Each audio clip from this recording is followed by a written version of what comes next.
Aquí todo se puede alcanzar si Dios es el centro. Y a veces cuando estamos en los momentos donde no sabemos si vamos para allá, qué es nuestro llamado, qué es nuestro propósito, tenemos que ir a la raíz. Y la raíz y fundamento de todo es Jesús. Él es el que sabe nuestro pasado, Él sabe nuestro futuro y tenemos que buscarlo a Él. Desde el inicio, yo soy un milagro de Dios. A mi madre le profetizaron que yo iba a ser un pastor, Antes un que hubiera predicador. naciera. Sí, soy un milagro, literalmente. Wow. Como mami recibió esa palabra profética y la declaró, siempre me decía, tú eres un ministro, tú eres un predicador, tú eres un pastor. El llamado está, pero el llamado se tiene que unir a la par con lo que es una decisión. Entonces, aunque la persona tenga el llamado, si no está decidido a ejercer el llamado, nunca va a fluir respecto a ese llamado. Entonces, entendí mi llamado porque hubo alguien que todo el tiempo sembró en mí una palabra, tú lo vas a hacer. En su opinión, ¿cómo usted aconseja a la gente soltera que tiene el deseo de casarse, no saben escoger la pareja? ¿Qué es su consejo a ellos? Siempre mi consejo es que el tiempo de Dios es perfecto, pero hay cualidades para que ese tiempo se cumpla. No puedes entrar o ver una relación de querer casarte si tú no estás estable en las áreas de tu vida. El matrimonio no es para cumplir los deseos, no es para porque alguien te cae bien, es para un propósito. Y al final del día necesitas que el Señor te confirme si esa es la persona o no.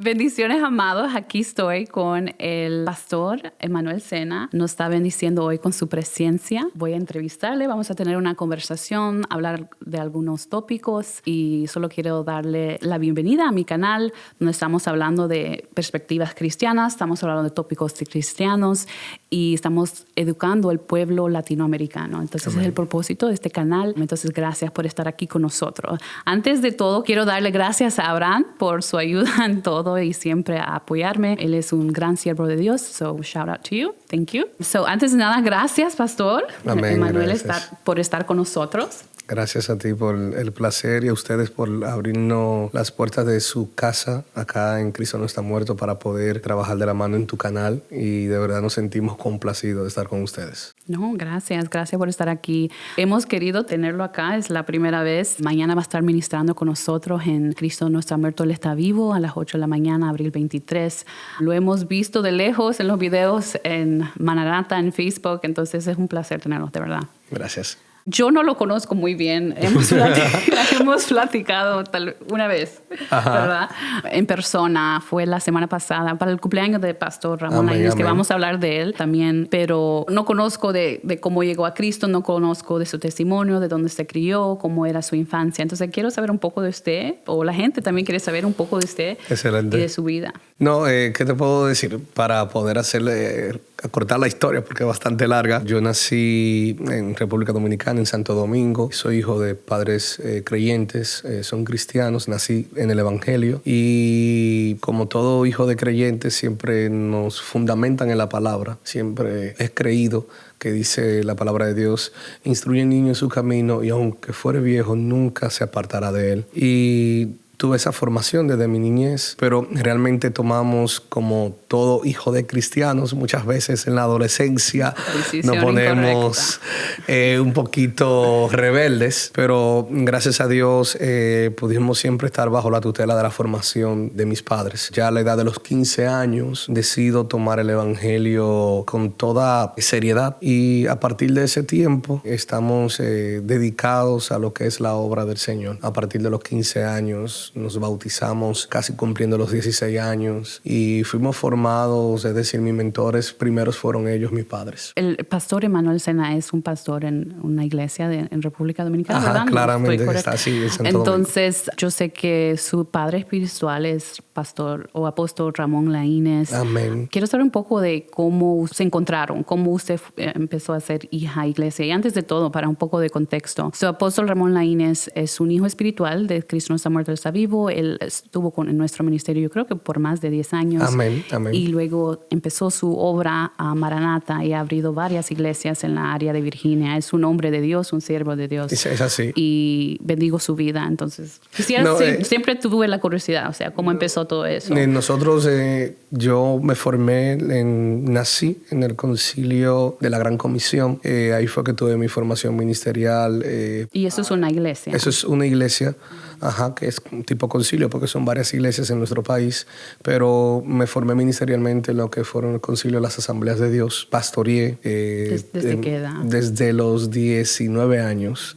Estoy pastoreando, predicando desde los 16 años como evangelista, pastoreando a los 19 años. Tuve la primera obra donde dirigí, pero la forma en cómo llegué a Maranata fue de una manera bajo el propósito y la voluntad de Dios. Siempre he creído, siempre predico que cuando la agenda de Dios llega a tu vida, te hace dar los pasos correctos para poder avanzar, para poder tener esa coinonía de lo que es la sintonía de su calendario y de su propósito. Y me acuerdo que fue en el 2018, yo acababa de entregar la obra en el concilio que pertenecía, en las Asambleas de Dios, por el tema de traslado. Me había trasladado donde pastoreaba, se podría decir, en un municipio, provincia, un poquito alejado de donde vivía. Entonces, cuando... Más lo estaba entregando porque se estaba mudando. Me estaba mudando, ajá. Entonces, Dios sabe por qué permitió eso. Me acuerdo que un pastor amigo mío de la comunidad de Baní, en República Dominicana, la provincia de Peravia, él quería levantar una obra. Yo estuve en la disposición de ayudarle siempre. Le dije, bueno, como no estoy pastoreando ahora, sino que estoy dedicado al trabajo, entonces voy a colaborarte. Entonces me llama como a las 2 semanas y me dice, mira, hay un ministerio que me va a apoyar y no ha aperturado iglesias en este país, y voy a iniciar con mi familia y con mis hijas, y yo quiero que tú estés conmigo ahí de la mano. Yo le dije, no hay inconveniente, voy a apoyarte. Cuando llegaron allá a República Dominicana para aperturar la obra, llegó, bien me acuerdo, el profeta Henry Laínez, que es el vicepresidente del ministerio, el profeta de la Casa Central, allá donde nuestro apóstol Ramón Alexis Laínez, que también fue formado acá en este ministerio. Y cuando llega, él llegó con el evangelista Pedro Amaya, que también fue formado acá. Es un círculo bien cercano. Bien cercano acá, sí. Y que ama bastante a esta casa, créanme que sí. Y en las conversaciones, cuando llegan, tuve la oportunidad de buscarlos al aeropuerto. Hicimos una conexión tremenda. Cuando salimos, vamos al evento, me tocó a mí predicar la primera noche de esa campaña. Dios obró de una manera poderosa. Y cuando Dios obró así, ellos quedaron encantados con mi forma. Bueno, ¿verdad? No, la gloria sea de Dios, la gloria sea de Dios. Pero como quedaron encantados, el trato, la hermandad, entonces nos movilizamos nuevamente a llevarlo al aeropuerto y me dijeron, queremos que tú vayas a visitarnos a nuestra iglesia acá en Estados Unidos, en Alessandria. Yo le indico, bueno, no sé si... ¿En ese tiempo usted nunca había venido a Estados Unidos? No había llegado a Estados Unidos todavía. Y yo le dije, bueno, perfecto, ya yo tenía la visa. No había salido acá y me comentaron, bueno, vamos a invitarte. Me invitaron formalmente para ministrar 3 días de campaña. Cuando ¿Qué llego, año fue ese? ¿2018? En el 2018. Okay. En el 2018. Cuando llego, ministro la primera noche. Fue una experiencia sobrenatural lo que Dios hizo. El apóstol no lo conocía aún, pero Dios marcó las vidas esa noche y sé que fue propósito divino. Traer una conexión. Siempre también lo predico. Las conexiones del reino, las uniones que Dios hace, son uniones que vienen bajo una voluntad más allá de lo que nosotros pensamos, porque sus caminos no son nuestros caminos, ni sus pensamientos son nuestros pensamientos.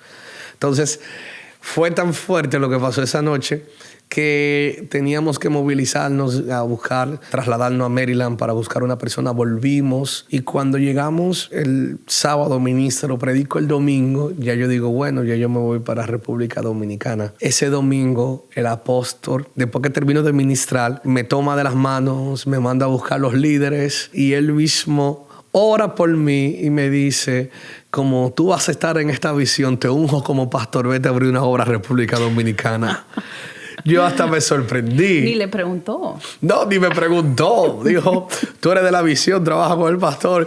Te unjo y tú abres una obra del nombre de Jesús. Eso fue tremendo, eso fue especial. Porque el sentir siempre había estado, trabajar con los grupos y estaba levantando una pequeña célula, pero era algo más por predicación debajo de la cobertura del primer pastor que se levantó en República Dominicana. Pero ya él me había oficializado de una vez como pastor, me ungió y me envió. Eso fue tremendo. No esperé ni decir que sí. Es decir, ya Usted era lo algo. aceptó. O sea, lo acepté. Sí. Y eso fue de bendición. Porque de verdad, de esa manera, a partir de ese año, se realizó lo que se podría decir una paternidad que llegó a mi vida, espiritualmente hablando, alguien que me aconseja, que nos guía y que siempre está pendiente de lo que son en sus oraciones, nuestras vidas espirituales de los pastores que estamos bajo su cobertura. Entonces, eso fue poderoso a partir de ese año. Entonces, me acuerdo, fue para julio y ya formalmente abrimos la obra en el mes de marzo del 2019. Entonces, en marzo 2019 ya aperturamos lo que fue la obra de Maranata en Santo Domingo, en la comunidad de Villamella. Y se llama Maranata, ¿verdad? Se llama Maranata, sí, Maranata Santo Domingo. Así mismo se llama la obra ya. Sí, entonces ahí está pastoreando. Actualmente estoy pastoreando esa obra. Hubo un lapso de tiempo que tuve que salir, dejar a otro pastor por el tema de que iba a enfocarme a levantar otra obra. Entonces, el mismo Señor nuevamente nos volvió luego de la pandemia, cuando las obras cerraron. Hubieron iglesias que hasta cayeron y el Señor mismo me dijo, esa obra que está en ese lugar, yo te mandé a ti a que estuvieras ahí. El pastor de ahí tuvo que salir fuera del país porque estaba casado con una persona extranjera y tenían que movilizarse luego de la pandemia. Y entonces volví a asumirla en el 2020, más o menos a mediados de 2020. Y a partir de esa fecha hasta ahora estamos ahí, siendo de bendición para la comunidad donde estamos y alcanzando las almas para el reino de Cristo. Amén, así es. Entonces también usted tiene un corazón, ¿verdad?, para los jóvenes, los juveniles. Gracias a Dios. Otra línea o otros aspectos de su pastoreado. Nosotros, en este caso, nuestra propia iglesia tiene bastantes jóvenes. Se podría decir que el 75%, 80% de las congregaciones, nuestra congregación son jóvenes. Dios nos ha puesto esa gracia y hubo una palabra que recibí hace 2 años y medio cuando volvimos a retomar la obra, y es que Dios me decía, te he entregado la juventud de esa comunidad para que le sirva a Cristo. Y nos empoderamos de esa palabra, la creímos, la recibimos y ahí entonces comenzamos a ministrar y ha sido de bendición. Y asimismo estamos trabajando en liderazgo juvenil en nuestro país, tanto a nivel de lo que son confraternidades de iglesias como también de federación a nivel nacional con la juventud, lo que es el evangelismo es esa juventud. Y lo importante de todo esto es creyendo que aunque muchos jóvenes piensan que no tienen la capacidad o no tienen la facultad para servir a Dios, a través de todo eso que realizamos en nuestro liderazgo, es indicándole que Cristo confía en ellos y que tienen la oportunidad de poder tener una relación con Dios. Amén. Yo también trabajo con los jóvenes y juveniles de este ministerio.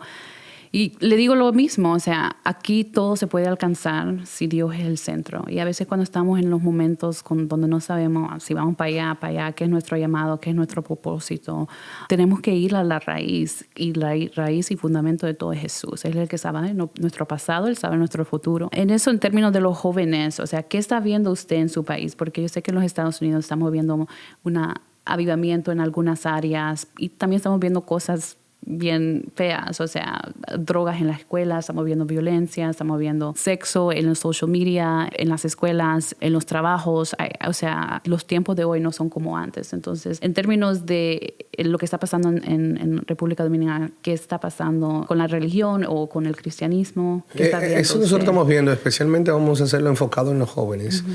En el tema de la parte de los jóvenes, la problemática que existe aquí en este país es la misma problemática que existe allá, porque esto no es un problema de un lugar, ni es un problema de un área, ni es un problema de una cultura, es un problema globalizado, es mundial, que ahora mismo se le facilita conseguir informaciones a través de las redes sociales, la misma situación de lo que vendría siendo la agenda que existe oculta para poder hacer daño, de desviar el enfoque de la juventud, es decir, apropiate de lo que tú desees, tú puedes lograr lo que tú quieras, haz lo que tú desees con tu vida, tu cuerpo es tuyo y demás.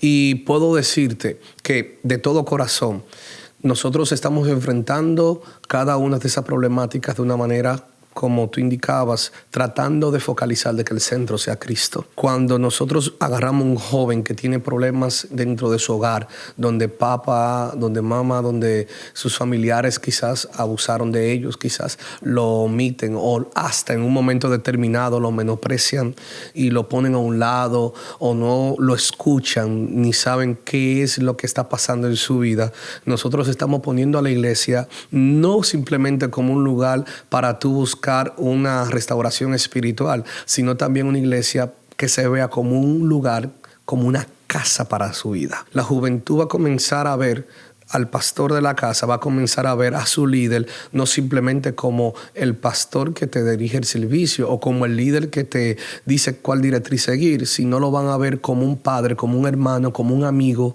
que cuando otros no están dispuestos a escucharle, en la casa, en la iglesia, sí están dispuestos a escucharle, sí están dispuestos a estar en sus momentos difíciles, sí están dispuestos a comprenderle lo que está pasando. Entonces, eso es lo que estamos haciendo como resultado en nuestro ministerio, porque algo Dios me ministró, yo que nací dentro del seno de un hogar cristiano, y es que muchas veces las problemáticas no están dadas en las escuelas, las problemáticas no están manifestándose en el barrio, la problemática es de la falta de un hogar. Entonces, al no tener un hogar, yo me crié en un barrio, yo me crié en un lugar donde la juventud se estaba perdiendo, pero nosotros pudimos permanecer porque teníamos padres que nos valoraban y nos enseñaron que nuestro centro es Jesús. Entonces, ¿qué es lo que está haciendo la iglesia? Esas personas, esos jóvenes que tienen tantos problemas, no cargarlos como problemas, sino decirle, como dice el Evangelio de Juan capítulo 11, versículo 28, venid a mí todo el que esté trabajado y cargado y yo os haré descansar. Eso es lo que estamos tratando de trabajar con la juventud. Y a la par también trabajar eso mismo con las personas que están necesitadas de Cristo. Enseñarle que la iglesia no es una imposición, la iglesia es una devoción. Enseñarle que la iglesia no es una obligación, sino es un deseo. Que la iglesia no es algo para tener una rutina, sino es algo que tú necesitas para hacerlo constantemente en tu vida como una práctica de adoración. Como un estilo de vida. Es un estilo de vida. Y es lo mismo que Dios siento que ha estado trabajando conmigo y también con el profeta Ricardo. Estamos tratando de enfocarnos en los padres, porque como usted dice, hay una raíz, hay una razón por la cual a veces la juventud se desvía. Y parte de esto es porque no tienen un hogar o los padres no están involucrados y no están ahí tal vez, pero no son padres activos. No se sientan a enseñarles a sus hijos. La iglesia es un método de educar a tu hijo, la escuela es otro método, pero también la responsabilidad primaria cae sobre los padres. Y los padres tienen que sentarse con sus hijos y explicarle la Biblia. Y los padres tienen que ser ejemplo. Todo, como usted dijo, o sea, los hijos van a ver al pastor, su vida, lo van a ver como amigo, como consejero, no sé qué, pero también todo viene de un ejemplo. Y si usted no está orando y si usted no está siendo activo como un padre, o solo está orando que, oh Dios, salve a mi hijo, oh Dios, haga esto, va a ser millonario, o dale trabajo, todas esas cosas. La oración solo puede ser tanto, ¿verdad? Sin acción. Fe es acción. Entonces se necesita que los padres sean más activos, que pongan más de su tiempo en sus hijos. Yo sé que es difícil con el trabajo, con todas las otras responsabilidades. Entonces yo con los jóvenes y Ricardo con los padres estamos trabajando en eso, en que los padres entiendan. Y no sé si es algo cultural con la comunidad hispana, pero a veces hay cosas que nosotros no explicamos a nuestros hijos de nuestro pasado, lo que un padre ha experimentado. No sé qué es su No, y eso es un tema profundo y eso es parte, y no lo quiero adelantar porque lo voy a predicar mañana, pero hay veces que esos padres tienen situaciones en su vida porque nunca recibieron amor. Entonces no pueden dar lo que no tienen. Es un ciclo. Y eso se convierte entonces en un círculo vicioso, donde al no tener amor, al nunca sembrar amor en mí, no puedo cosechar amor. Y esa parte es algo que se está trabajando, por eso te decía a la par, a los jóvenes sanándolos para poderlo mejorar, y con los padres, con aquellos que están necesitados de Cristo, también mostrarles de que lo que no pudieron lograr sus antepasados, sus padres también, sus abuelos, las personas que lo criaron, también poder decirle, mírenme, ustedes necesitan recibir también sanidad. Y para eso está la iglesia. La iglesia está para representar algo que me gustaría y siempre lo voy a exponer, a lo que vino Jesús. Jesús vino a los enfermos. Y ese es el fin de la iglesia. Aquellos que necesitan entender que hay un amor que puede cambiarlo, aquellos que necesitan entender que hay un Jesús que donde todos los demás lo abandonaron, Él está ahí para recibirlo. Ese es el fin que tenemos que transmitir como iglesia, poder dar eso, poder mostrar a Jesús en su esencia, poder mostrar de que Cristo vino a marcar una diferencia, un antes y un después. Eso es lo que tratamos siempre de focalizar, de tener como simiente en nuestro interior, de que si tenemos ese principio, nada nos va a mover. Amén. Entonces eso es lo que podemos decir. Amén. Como no quiero quitarle la prédica, vamos a mudarnos de tema. No hay problema, Dios. Hay mucha tela donde cortar. Vamos a hablar un poco del ministerio. ¿Usted ha sido pastor desde los 16 o 18? Comencé a predicar como evangelista desde los 16. Comencé a pastorear desde los 19 años. Más de 10 años. Sí, porque tengo, aunque me veo un poquito más viejo de lo que aparento, pero tengo 32 años. ¿Está joven? Estamos jóvenes los dos. Como la Biblia dice, Dios nos ha dado a cada uno dones y cada uno tiene un propósito en la vida. Y a veces es cuando uno está creciendo no se define qué es. Aún cuando uno es adulto no sabe a veces qué es su llamado, qué es su propósito en la vida. Y mi pregunta para usted es ¿cómo usted encontró su llamado? O cómo usted ha encontrado sus dones, cómo se ha desarrollado o cómo se le fue revelado su propósito. Yo creo que habla un poco de eso, pero si puede expandir. No, eso es, pudiendo retomar del tema anterior que tocamos, al formarme dentro de una iglesia, quizás con una mentalidad muy organizada respecto a lo que es la preparación de los ministerios, agradezco bastante porque siempre he entendido que cuando tú tienes un buen fundamento, tú comienzas a ver las cosas desde la perspectiva de un ministro. Forman ministros y eso es lo que también he enfocado en nuestra casa, formar ministros, porque eso fue lo que recibí. Desde el inicio, yo soy un milagro de Dios, puedo decirte.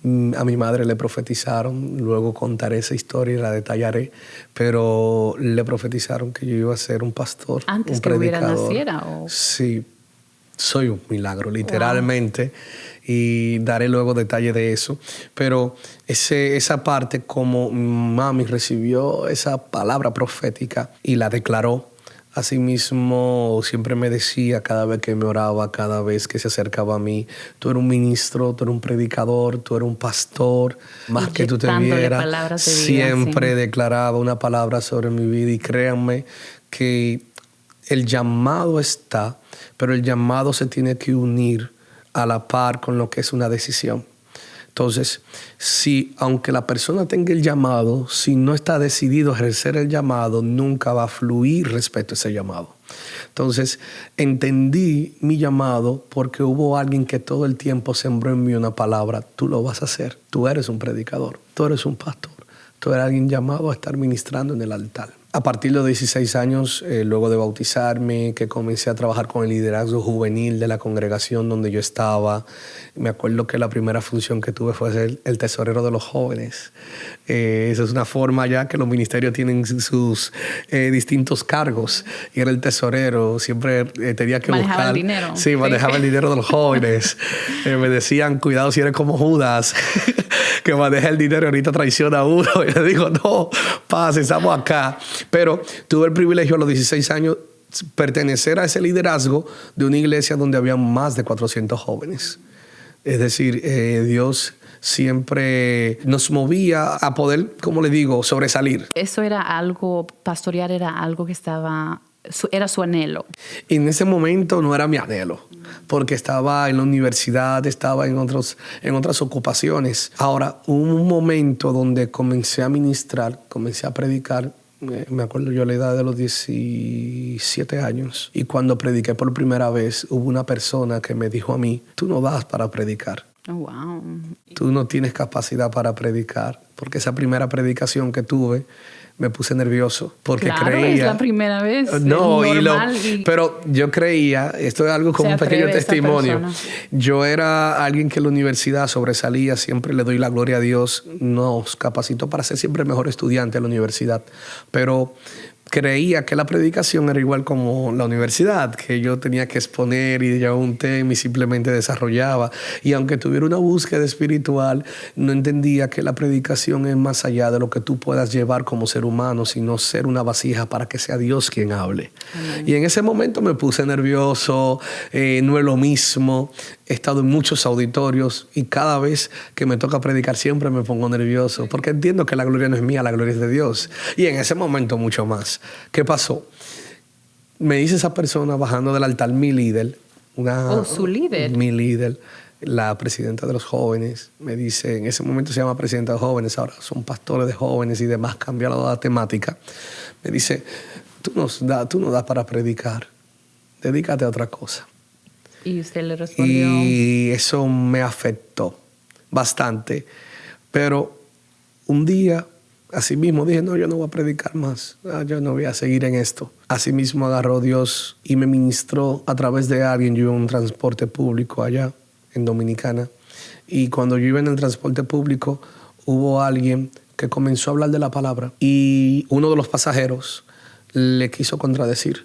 Y cuando quiso contradecirle, yo secundé a la persona y comencé a hablarle de la Biblia. Y cuando comencé a hablar de la Biblia, esa persona me dijo, cuando nos desmontamos del vehículo, me dice, muy buen mensaje que acabaste de dar. Mira. La persona tuvo una revelación respecto a lo que tú dijiste y fue su duda aclarada. Y Dios me ministró y me dijo, yo te he llamado a predicar mi evangelio. Asimismo, inicié y dije, no, tengo que seguir predicando. Y continué, comencé a predicar en las calles, tomaba megáfonos, no sé si aquí se dice la palabra así, que son los parlantes, comenzaba con esas bocinas, todos los sábados a las 5 de la mañana comenzaba a predicar en la calle, en el mercado, predicaba a todo el que estuviera ahí. Una vez me acuerdo, yo también me apedrearon porque estaba predicando muy temprano. Es común eso en República Dominicana. Julio César Santana también dijo eso. No, eso fue un tema. Y comencé a predicar todos los sábados en el mercado de Villamella.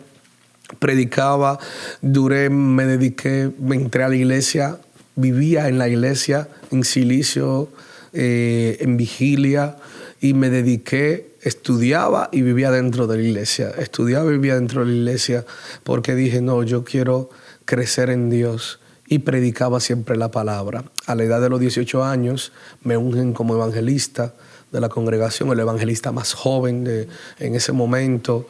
Y muchas personas se levantaron en contra porque creían que yo no tenía la capacidad de poder predicar. Pero yo decía, yo voy a seguir predicando.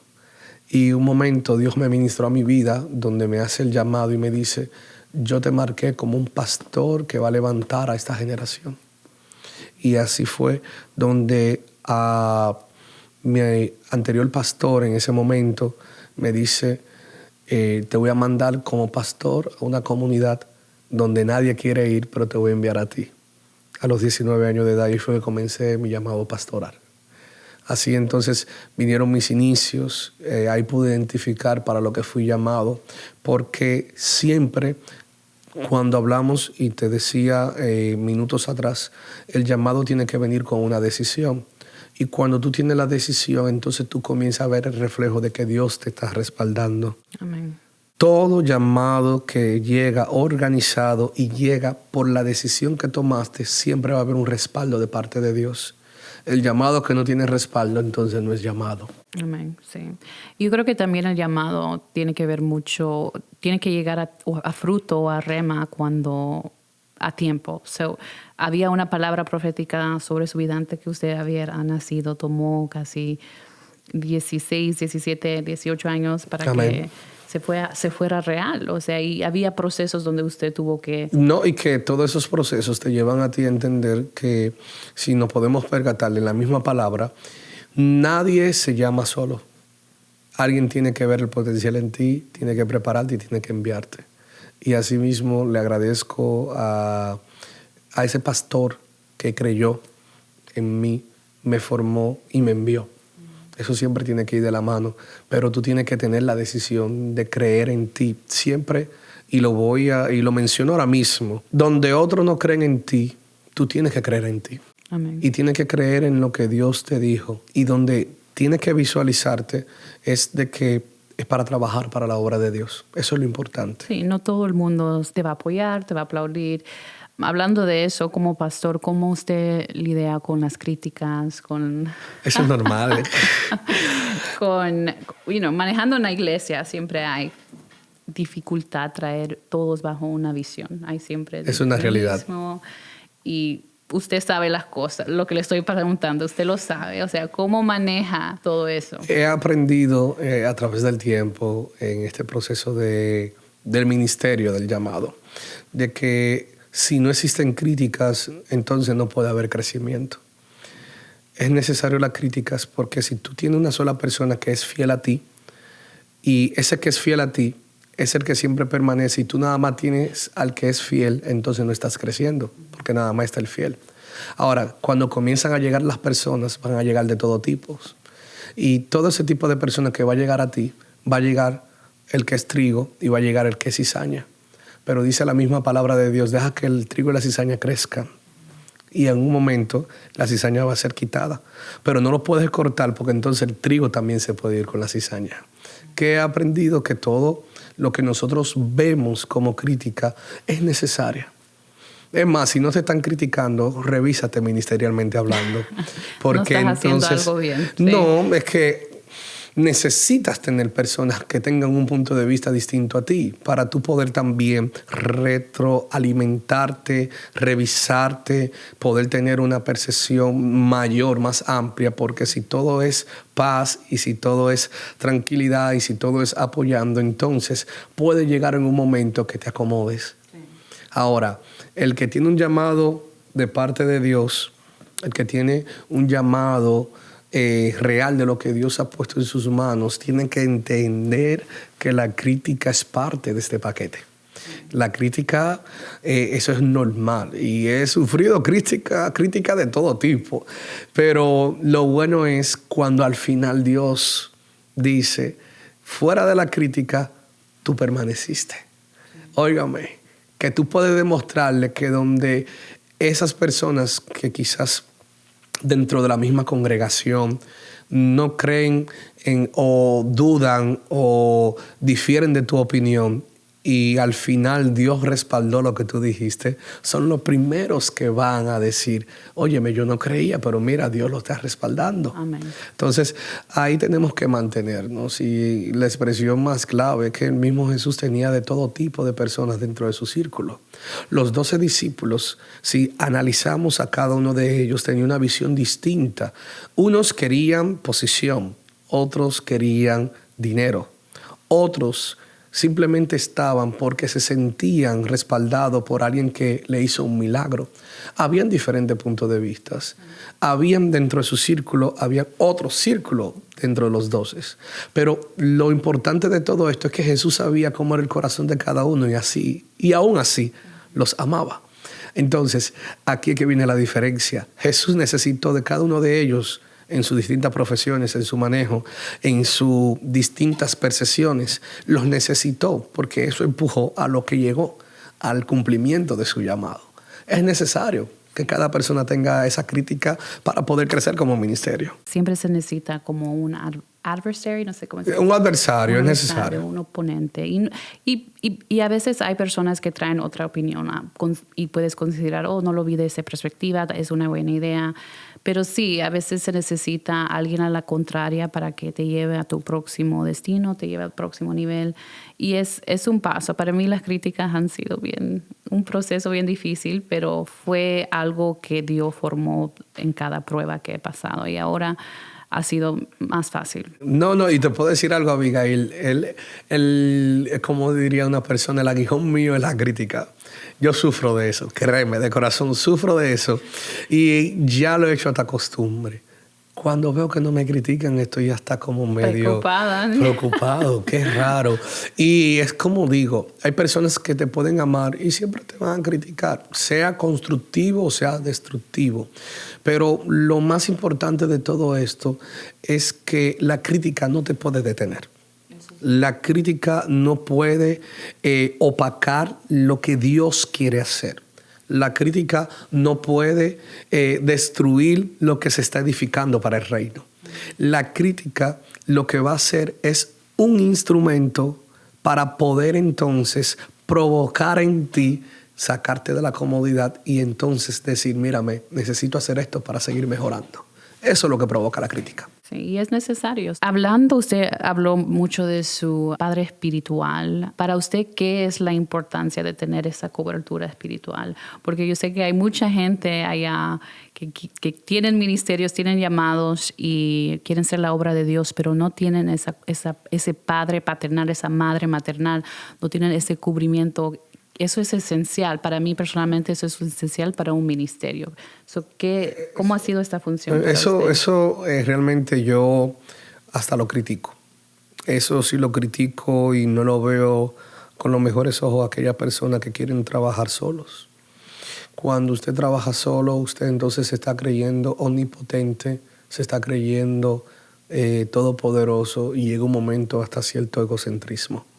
No estoy de acuerdo, siempre he entendido y lo veo y lo vivo y lo practico, trabajar bajo cobertura. ¿Por qué? Porque cuando tienes a alguien que primero vela por ti, ora por ti, intercede por ti como padre espiritual, también esa persona te aconseja. Nosotros no nos podemos autoaconsejar porque siempre vamos a ver las cosas desde nuestra perspectiva, desde nuestro punto de vista, desde nuestro hasta beneficio. Pero tienes a un padre que te puede orientar. Los que son hijos necesitan padres. Los hijos que no tienen padres son huérfanos. Y el huérfano no tiene a alguien que los represente en el mundo espiritual. Eso es necesario. Todo ministro necesita un padre.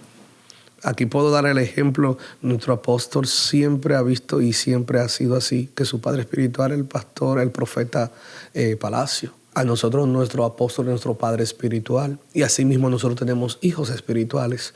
Siempre necesitamos a alguien que pueda vernos con una representación para nuestro ministerio, tanto en el mundo natural, alguien que sea tu líder, como también en el mundo espiritual, alguien que intercede por ti. Amén. Eso es necesario. Entre más oraciones, mejor. Si esa oración viene de una persona que lo ama, que lo está respaldando, que lo está aconsejando, como usted dijo, eso lo va a llevar a otro nivel, lo va a cubrir. Hay una protección. Dios honra el honor. No, eso es así. Y perdón interrumpirte, Abigail, y más que la misma protección que está, entra también lo que es una representación. En el mundo espiritual, cuando hasta se puede indagar por ti, hay alguien que es tu padre, hay alguien que está orando por ti. Bíblicamente, si nos basamos a las Escrituras, cada persona que se representaba en la cultura judía siempre decía de quién era hijo y de dónde descendía. Nunca tú vas a ver a alguien dentro de lo que es los usos y costumbres hebreos que no pueda representarse sin saber de qué casa viene. Entonces, Esos los que andan solos, los que se creen absolutos, necesitan revisarse. Necesitan tener para poder ser eficientes, para poder dar lo mejor de sí. Ojo, no es que digan que no estén creciendo, porque pueden crecer. Pero hay un tema. Eres exitoso, pero entonces estás siendo eficaz. No es lo mismo. Para tú poder exigir a un hijo tuyo, tú tienes que dar ejemplo con tu propia vida. Para tú poder decir, yo soy tu padre espiritual, tú tienes que tener un padre también. Y eso es algo que en el reino el mismo Dios lo ha priorizado. Cuando el mismo Jesús habla, que es Dios, pero habla, tenemos un Padre en los cielos. Habla de su Padre, Dios. Entonces tenemos que siempre nosotros tener a la mano o centralizarlo, que la cobertura es necesaria para poder crecer como ministerio. Ok, hablando de cobertura espiritual, yo sé que usted me ha comentado que está formando líderes en su iglesia, formando llamados. Ok, para usted, para la gente que trabaja para usted en su ministerio, ¿qué es un buen líder? Yo sé que hay muchos que nos están viendo que también tienen llamados, tienen dones, quieren ser líderes. Para usted, ¿qué son las cualidades de un buen líder? La primera cualidad que tiene que tener el líder es que Cristo tiene que ser su fundamento. Ser imitadores de Jesús. Porque si somos imitadores del mejor líder, vamos a hacer las cosas como lo hizo Jesús. El mismo Pablo dice, ser imitadores de mí como yo soy de Cristo. Esa es la primera cualidad, ser un imitador de Jesús en todas sus facetas. Si yo hago esto, lo haría Jesús también. Si yo tomo tal decisión, la tomaría Jesús. Ahora, cuando ya tú tienes eso como tu eje transversal, entra entonces lo que se ramifica de ese eje, el fruto del Espíritu, donde tú comienzas a ver el amor, la bondad, la paciencia, la mansedumbre, cada una de esos enfoques del fruto del Espíritu. Un líder no puede hablarme a mí de liderear si no tiene amor. Alguien no puede desear liderear si no puede perdonar. Tiene que ir obligatoriamente de la mano. Hago una aclaración. No es que tenemos todas las vertientes del fruto del Espíritu para poder ejercer un llamado, pero tenemos que ir caminando hacia ellas. ¿Para qué? Para poder identificar, para no ser líderes que castiguen o que opriman o que en vez de hacer un cambio en la persona, lo que lo estamos es retrasando, sino poder darle lo que tenemos. Damos por gracia lo que por gracia tenemos. Y si tienes amor, vas a dar amor. Y si tienes mansedumbre, vas a dar mansedumbre para poder tener esa cualidad de liderazgo. Nosotros formamos dentro de lo que es nuestro equipo de líderes, tanto de la iglesia como de los distintos ministerios que dirigimos, es que nos tenemos que identificar con el pueblo. Eso es algo sumamente importante. Identificarnos con el pueblo. Común. Claro. Nosotros tenemos que identificarnos, que ver al pueblo como una familia.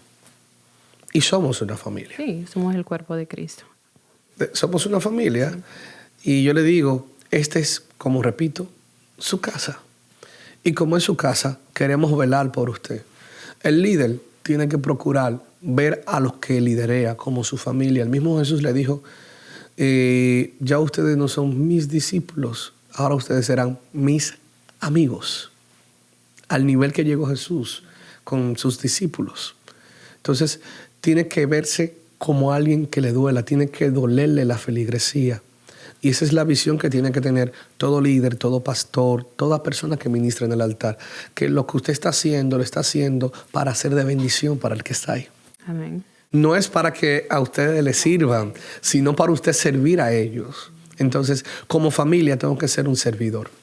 Y ese servidor, esa parte del servicio, es algo que tiene que tener incrustado el líder. Usted no está para mandar, usted está para servir. Y para mí, no voy a entrar en todas las cualidades, pero digo que una cualidad de un buen líder es tener un carácter fuerte en el sentido de que no está movido por el viento. No. Puede tomar las opiniones de otras personas, las puede considerar, todo eso, pero no es fácilmente movido. Sabe de dónde quiere ir, lo que quiere lograr. Y si una persona lo apoya, eso es suficiente. Yo predicado, y algo que también tengo bosquejeado, es que Todos los líderes que podemos ver en la Biblia nunca fueron apoyados por la mayoría. Es cierto. Nunca fueron apoyados por la mayoría. Gedeón entró con miles y simplemente fue con 300 a la guerra. Moisés envió a 2 espías y 2 fueron los únicos que apoyaron la visión. Bíblicamente, nunca la mayoría tiene en sí la razón, sino aquellos que están conectados a la visión. Y Dios usa eso mismo para demostrarnos que la gloria no nos pertenece porque sea la mayoría que quiera, sino que la gloria le pertenece a Él, porque aún con menos Él hace más. Amén. Sí. Entonces, el líder tiene que saber la palabra que recibió de parte de Dios, tener esa convicción de que tiene que caminar respecto a esa palabra. Y tiene que, como tú dices, no moverse, pero entonces, así mismo, como no te mueves, así mismo también tú tienes que identificarte con ellos. Tienes que ver cuáles son las necesidades. Y respecto a las necesidades, en mi iglesia me dicen a mí, aquí se hace siempre lo que el pastor dice. No lo dicen aquí. Abraham sabe. Aquí se hace lo que el pastor dice. Ahora, cuando yo digo algo, es porque ya yo analicé todas las perspectivas, analicé todos los factores y entonces tomo una decisión.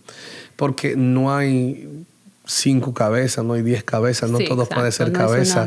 No somos. Tampoco es un dictatorship, pero. No es una dictadura, no, esto es una teocracia. Sí. Es decir, yo sé la visión que Dios ha puesto, pero esto no es algo demócrata. Sí. Si fuera por democracia, y no me quiero tampoco adelantar, pero lo voy a decir también. No, dígalo. Si fuera una democracia, la mayoría del pueblo quería que volver a Egipto.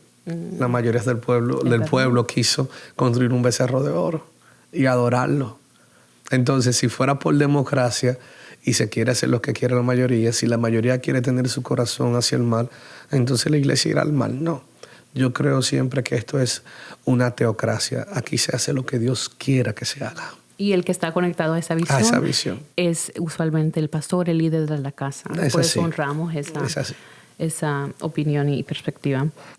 Hemos hablado mucho de lo que los jóvenes y los jóvenes están lidiando con este mundo. Yo creo que aún como adulto, ¿cómo podemos ser luz en este mundo donde hay tantas cosas que nos están jalando para la izquierda, a la derecha, tantas cosas seculares que tal vez no son tan malas, pero aún llamativas en términos de quitarnos el tiempo, el enfoque? ¿Cómo podemos nosotros ser luz en medio de las tinieblas en estos tiempos difíciles que estamos viviendo? Nosotros tenemos que entender, y es algo que debe de ser como lo he exhortado o lo que tiene otro fundamento, la palabra.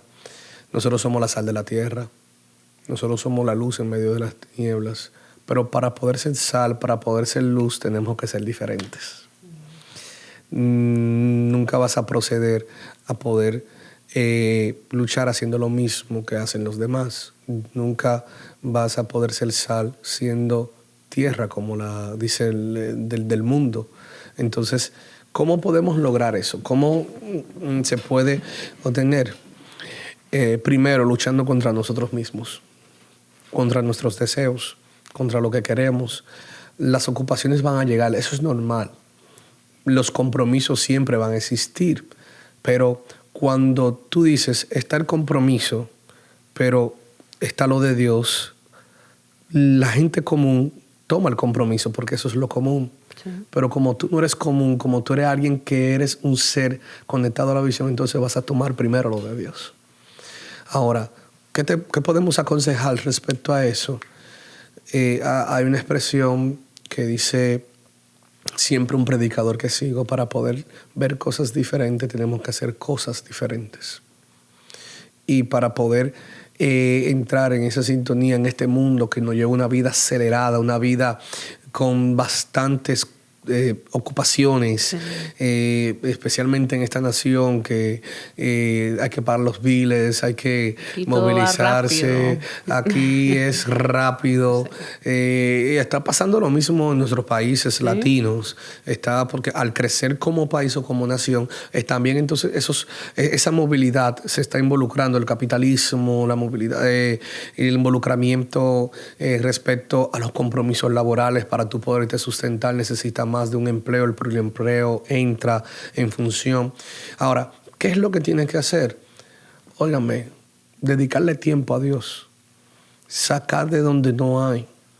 Porque si está enfermo, créame, usted va a querer ir para el médico y va a sacar tiempo para el médico.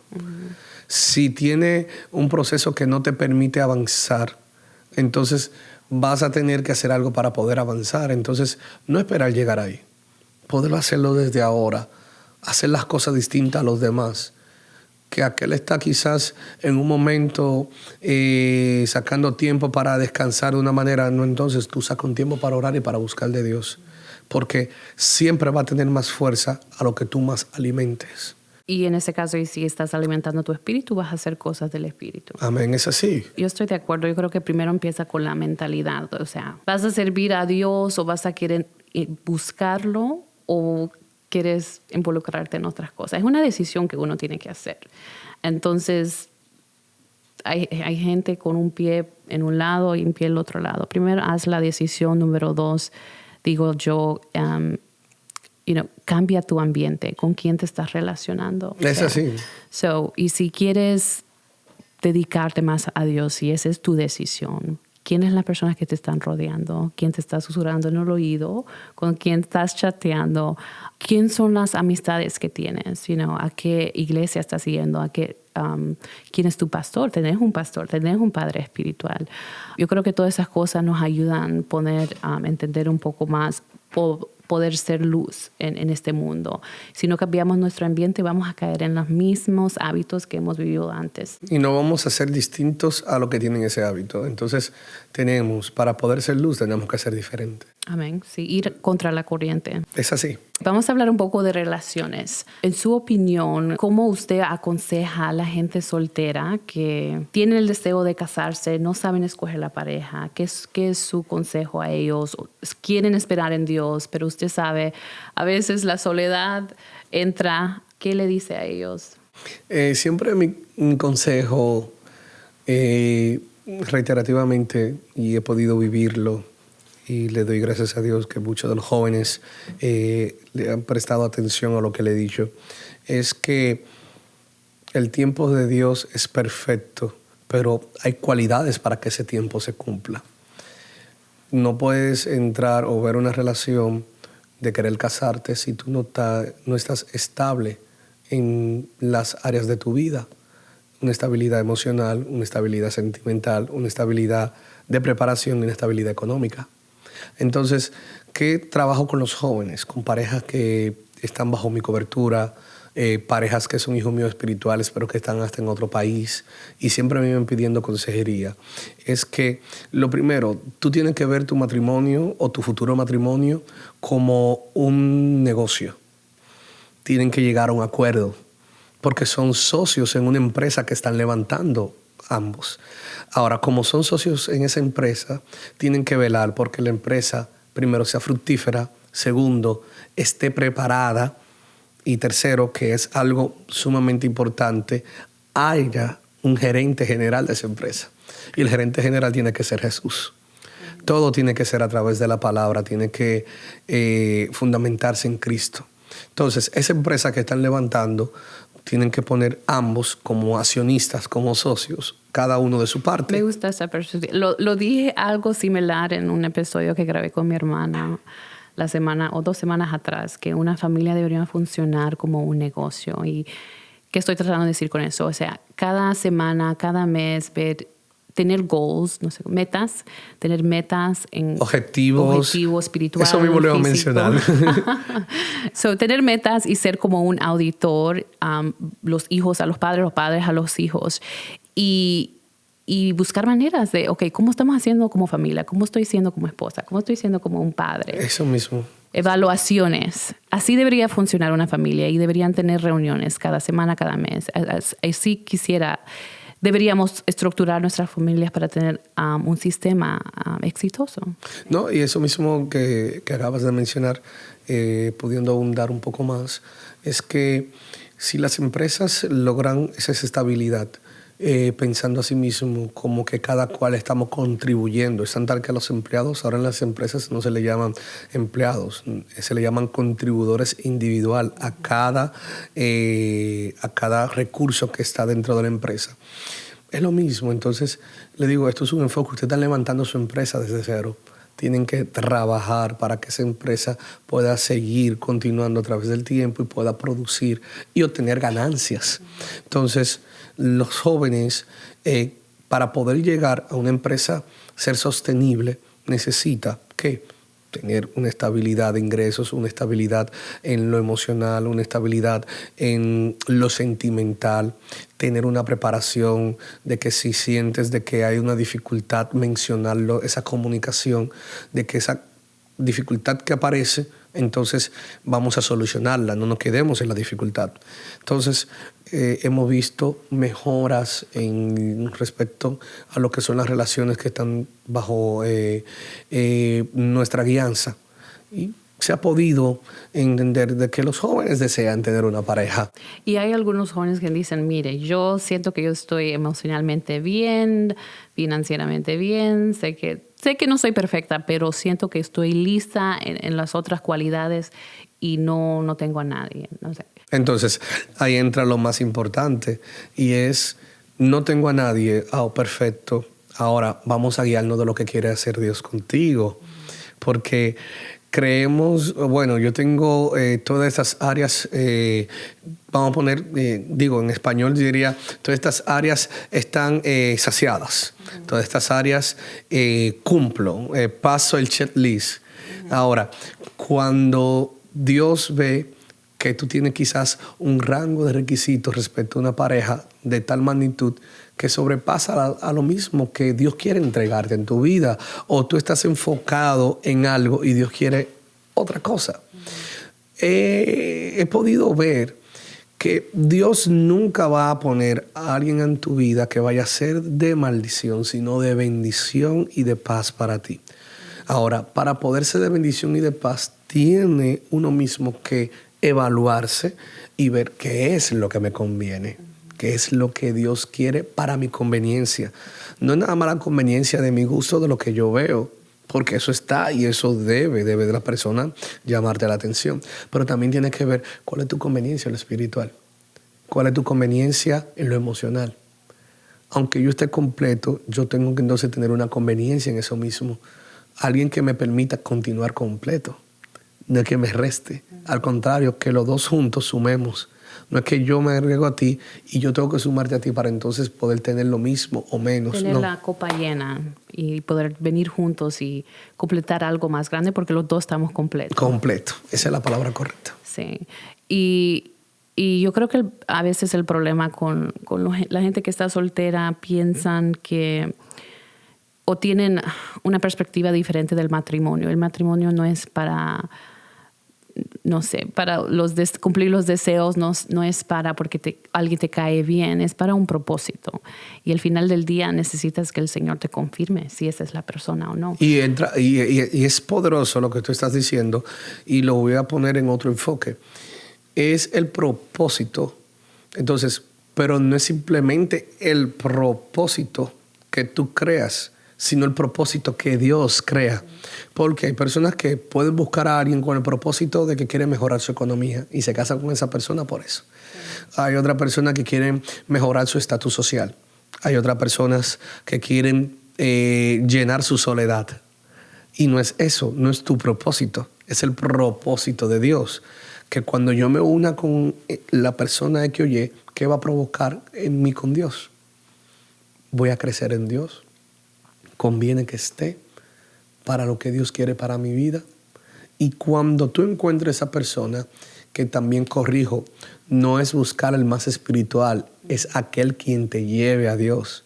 Porque hay muchos que pueden ser espirituales, pero no son los que te llevan a donde Dios. Amén. No es el que más tú veas que tenga el mayor talento, el mayor don. Que eso es un error que se ha cometido bastante, de verdad, Abigail. Que la persona vea a la gente o busca a las personas por los talentos. Pero el talento no es lo que te acerca a Dios. El talento es, como dice su nombre, es un talento. Y el talento es para edificar al pueblo, no para edificar un matrimonio. Como estoy aprovechando que hay un hombre acá, quiero saber en su perspectiva, no sé si usted está de acuerdo conmigo o no, que en mi experiencia yo tengo hermanos, yo tengo jóvenes juveniles aquí en la iglesia, tengo amigos Y mi experiencia ha sido que muchos de los hombres, tengo un padre, muchos de los hombres no son vulnerables, no se expresan con una vulnerabilidad de sus sentimientos a veces. No todos, ¿verdad? Pero una gran mayoría. ¿Cómo podemos nosotras como madres, hermanas, mamás o esposas, amigas, cómo podemos nosotros crear, no sé si está de acuerdo, si no está bien, pero crear un ambiente para los hombres para que se sientan con más libertad o animarlos en poder ser más expresivos en esas áreas? Me alegro bastante que tú me preguntes respecto a eso porque de verdad de por sí yo soy una persona muy sentimental. Soy una persona muy emocional. Y cuando digo emocional no es que me guío por mis emociones, sino que mis emociones salen a reflejarse. Y considero que los hombres tenemos que ser un poquito más abiertos, más sinceros, porque es por la falta de sinceridad que el hombre, porque los hombres todos, por mucho o poco, tienen sus emociones. Lo que sucede es que se nos ha inculcado, se nos ha enseñado que el hombre tiene que ser fuerte todo el tiempo, que los hombres no lloran. Y eso no es así. En Dios ya no es el estereotipo del macho alfa, sino del hombre que tiene una sensibilidad a lo que el Espíritu Santo quiere hacer. Y asimismo debe ser entre los hogares a las mujeres, a las hijas, madres, esposas, hermanas, amigas. Puede llegar fácilmente trabajándolo todo de acuerdo a un acercamiento, a una apertura, a seguir trabajando porque es difícil dentro de un paradigma que se nos inculcó culturalmente. Sí, está bien para romper es un proceso, pero yo creo en el hombre que tiene esa libertad de ser expresivo. Te lo digo ya a mi experiencia, yo soy bastante expresivo, soy bastante delicado, me gusta, en el caso cuando tengo la pareja, de poder mostrarle, de poder ser sensible, de decir qué es lo que siento, porque siempre son las mujeres las más comunicativas. Sí, y eso es un punto que el hombre, y le aconsejo a todo hombre, las mujeres están dispuestas a escucharle.